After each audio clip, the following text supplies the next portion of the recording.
आज उसके जनाजे पर जो हजारों लाखों मुस्लिम लोग पहुंचे हैं ना, इसी वजह से हम हिंदू लोगों के मन में विश्वास नहीं बन पाता कि कभी भी मुस्लिम और हिंदू भाई एक हो सकते हैं। मैं आज की वीडियो की शुरुआत में पहले कहना चाहूंगा, जो भी मेरे मुस्लिम भाई वीडियो देख रहे हैं, कृपया आप इस वीडियो को ना देखें, क्योंकि मुझे पता है कि सच्चाई सुनने का साहस आप में नहीं है, आप उस बात को कभी भी स्वीकार नहीं करेंगे। तो इससे बेहतर यही होगा कि आप इस वीडियो से दूर रहें।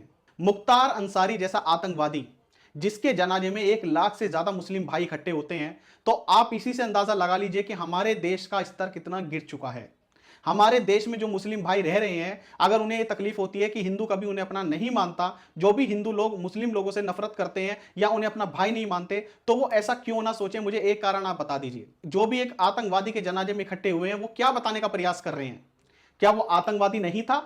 क्या उस पर जितने भी 60 मामले चल रहे थे और उसमें से 15 पर फैसला आ चुका अदालत का, और वो भी 2017 के बाद, जब से योगी आदित्यनाथ मुख्यमंत्री बने उसी के बाद जितने भी हमारे पुलिस अधिकारी थे वो निष्पक्ष जांच कर पाए, नहीं तो उससे पहले सिर्फ जितने भी पुलिस अधिकारी थे राजनीति की कठपुतली बनकर रह गए। और ये मैं नहीं कह रहा, एक पूर्व डीएसपी का आप बयान सुन सकते हैं कि वो किस तरह से दर्द में है, उन्हें इस्तीफा देना पड़ा। कितनी मेहनत और पढ़ाई करके तो एक व्यक्ति पुलिस में भर्ती होता है और उसके बाद डीएसपी रैंक तक पहुंचना बहुत बड़ी बात है, और तब उस इंसान को वहां से रिजाइन देना पड़े, तो आप समझ लीजिए कि उस इंसान पर उस समय क्या बीती होगी।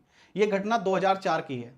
खैर, मैं यहां पर यह बहस करने नहीं आया कि मुख्तार अंसारी को जेल में मरवाया गया या वो अपनी नेचुरल डेथ से मरा है। आप में से बहुत सारे लोग अलग अलग तरह की बातें करेंगे कि ये जो हुआ है ये सही नहीं हुआ या बहुत सही हुआ है। भाई, मेरे नजरिए से मैं तो सिर्फ एक ही बात पर यकीन करता हूं कि जानवर को मारने के लिए जानवर बनना पड़ता है। अगर आज इन आतंकवादियों को सिर्फ आप हमारे देश के सिस्टम या कानून व्यवस्था से खत्म करना चाहेंगे, तो आप उसमें पूरी तरह से विफल रहेंगे, क्योंकि इन लोगों ने जनता का खून चूस चूस कर इतने करोड़ों रुपए जमा कर लिए हैं कि अपनी वकालत के लिए, अपने को बचाने के लिए पूरी फौज खड़ी कर सकते हैं वकीलों की, और ऐसा हुआ भी है। पंजाब में एक झूठा केस बनाकर ये व्यक्ति, जब यूपी में योगी आदित्यनाथ मुख्यमंत्री बने, तो ये पंजाब भाग गया, वहां की जेल में बंद रहा और इसे वीआईपी ट्रीटमेंट दिया जाता था। और ये बात कोई बीजेपी का मुख्यमंत्री नहीं कह रहा है, वहां पंजाब का जो मुख्यमंत्री है भगवंत मान, आप उनकी स्टेटमेंट खुद सुन सकते हैं इंटरनेट पर। आपको सब जो भी बातें मैं कह रहा हूं, ये सारे डॉक्यूमेंट्स अवेलेबल हो जाएंगे।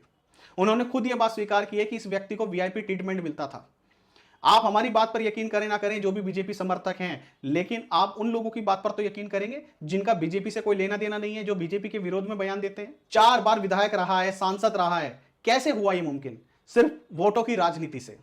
समाजवादी पार्टी हो, चाहे मायावती की पार्टी हो, और चाहे कांग्रेस हो, आज भी मुख्तार अंसारी की मौत पर आप लोग उनके ट्विटर हैंडल पर जाकर देखें कि ये लोग क्या ट्वीट कर रहे हैं, ये उसे कितनी इज्जत दे रहे हैं, कैसा उसे शहीद बताने का प्रयास कर रहे हैं। और ये ओवैसी जैसे कट्टर मुस्लिम लोग, कि अल्लाह उनकी कब्र को नूर बख्शे, क्या किया है उसने? जो भी मुस्लिम भाई उसके जनाजे पर गए हैं, मैं उनसे सिर्फ ये पूछना चाहता हूं कि उसने मुस्लिमों की भलाई के लिए आज तक किया है? हजारों लाखों लोगों का खून बहाकर, दंगे करवाकर 100-200 लोगों का घर बसाना कोई रॉबिन हुड का काम नहीं होता।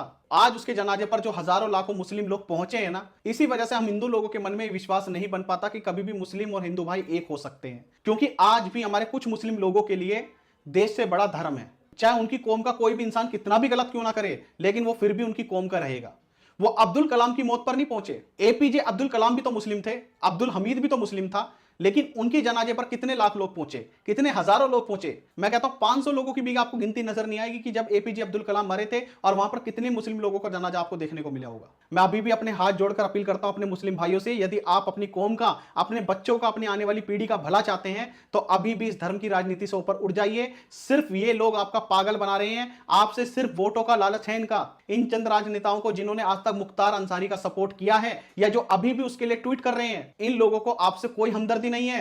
अखिलेश यादव, मायावती या कांग्रेस पार्टी, इनको आपसे कोई हमदर्दी नहीं है। अगर हमदर्दी होती तो आपकी कौम के लिए आज 50 सालों में कांग्रेस पार्टी ने कुछ किया होता। लेकिन आज आप देख लो, आपकी कौम में ही सबसे ज्यादा बच्चे अनपढ़ हैं, पढ़े लिखे नहीं हैं। आप लोगों के लिए कोई विकास का काम नहीं हुआ।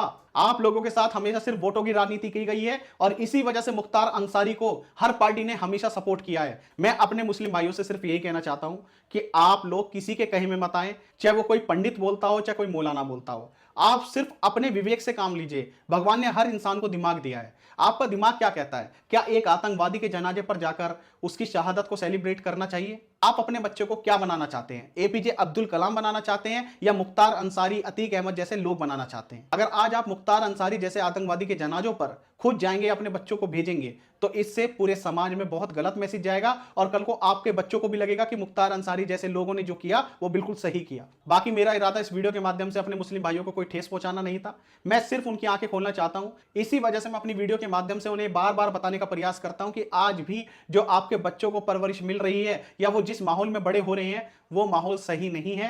कहीं ना कहीं उनके मन में बचपन से जहर भरा जाता है इस देश के प्रति, हिंदुओं के प्रति, और ये बताने का प्रयास किया जाता है कि हाँ आप लोगों पर कितना जुल्म हो रहा है, जबकि आप यकीन जानिए कि इस देश से बेहतर, इस मुल्क से बेहतर और कहीं भी आपको जगह नहीं मिलेगी। जितना मुस्लिम हिंदुस्तान में सुरक्षित है, आप यकीन मान लीजिए मेरी बात, उतना पाकिस्तान में, इराक में, ईरान में, किसी भी मुल्क में आप चले जाइए, वहां भी आप खुद को इतना सुरक्षित महसूस नहीं करेंगे।